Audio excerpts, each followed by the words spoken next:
નમસ્તે વિદ્યાર્થી મિત્રો. નમસ્તે. હું રાવળ સપના ગુજરાતી વિષયના ધોરણ 6 ના વર્ગમાં આપનું હાર્દિક સ્વાગત કરું છું. આજે આપણે ગુજરાતી વિષયના મહત્વના એકમ વિશે અભ્યાસ કરીશું, જેનું નામ છે નાનું બીજ.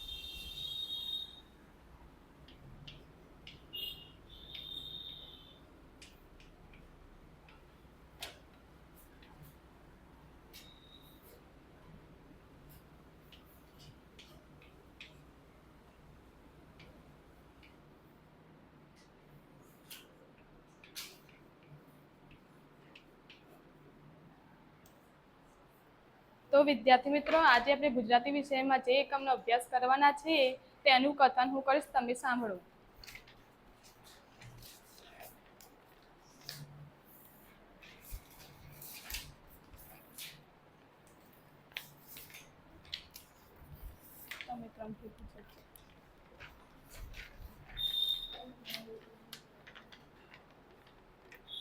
આનંદપુરા નામના ગામે રીના નામની છોકરી રહેતી હતી.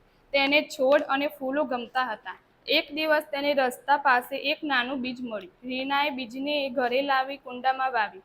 તેને તેમાં રોજ પાણી રેડ્યું. થોડા દિવસ પછી બીજમાંથી નાનું અંકુર બહાર આવ્યું.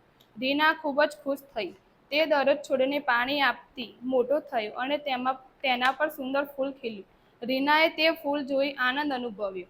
તેને પોતાની માતાને કહ્યું કે છોડને પ્રેમ અને સંભાળ આપીએ તો તે સુંદર રીતે વિકસે છે. માતાએ રીનાની વાત સાંભળી અને તેની પ્રશંસા કરી. રીનાએ નક્કી કર્યું કે તે આપણા ઘરની આસપાસ વધુ છોડ વાવશે. આ વાર્તા પરથી આપણને બોધપાઠ મળે છે કે પર્યાવરણનું રક્ષણ માટે આપણે વધારે છોડ વાવવા જોઈએ. તો વિદ્યાર્થી મિત્રો, હવે હું તમને કેટલાક પ્રશ્નો પૂછીશ, તેના જવાબો તમારે આપવાના રહેશે. આ પ્રસ્તુત વાર્તામાં કયા ગામની વાત કરવામાં આવી હતી? આ પ્રસ્તુત વાર્તામાં આનંદપુર ગામની વાત કરવામાં આવી હતી. આનંદપુર ગામમાં કોણ રહેતું હતું?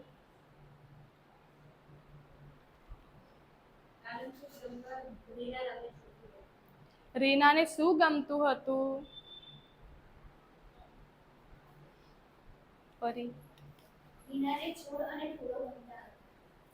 રીનાને રસ્તામાંથી શું મળ્યું?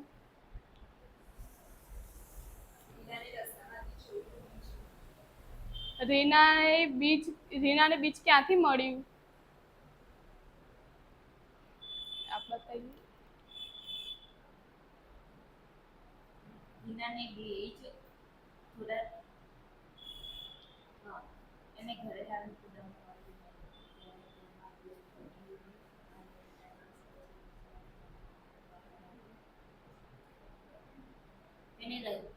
રીનાને રસ્તામાંથી બીજ મળ્યું. રીના બીજને ક્યાં લઈ ગઈ?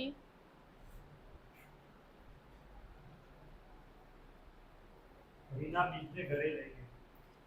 રીના ઘરે લઈ ગયેલા બીજને શું કર્યું? રીના ઘરે લઈ જઈને રોજ તેમાં પાણી રેડ્યું. રીના બીજને ઘરે લઈ જઈને કુંડામાં વાવ્યું. રીના રોજ કુંડામાં શું રેડતી હતી? રીના રોજ કુંડાની અંદર પાણી રેડતી હતી. થોડા દિવસો પછી બીજમાંથી શું બહાર આવ્યું?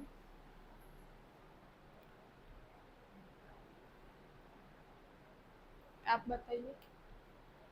થોડા અઠવાડિયા પછી છોડમાંથી મોટા થયા અને તેમાંથી સુંદર ફૂલો ખીલ્યા. આપ ખડે રહીએ. થોડા દિવસ પછી બીજમાંથી નાનું અંકુર બહાર આવ્યું. આપ બોલીએ. થોડા દિવસ પછી અંકુર બહાર આવ્યું. રીના અંકુર જોઈને કેવી લાગણી અનુભવી?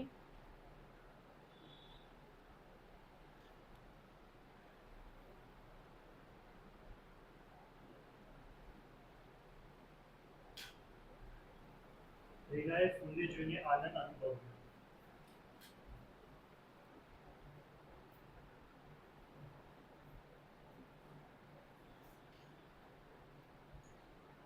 થોડા અઠવાડિયા પછી છોડ કેવો થયો?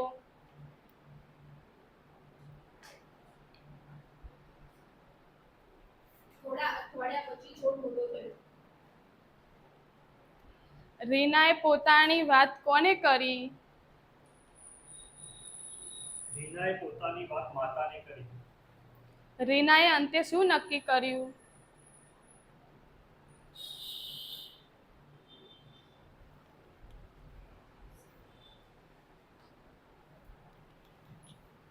રીનાએ અંતે પોતાના ઘરની આસપાસ વધુ છોડ વાવવાનું નક્કી કર્યું. આ વાર્તામાંથી આપણે કયો બોધ મળે છે? આ વાર્તા પરથી આપણને બોધ મળે છે કે પર્યાવરણની રક્ષા માટે વૃક્ષો વાવવા. તો વિદ્યાર્થી મિત્રો, આજના ગુજરાતી વિષયમાં આપણે જો સાથ સહકાર દિયા इसके लिए इसका आभार.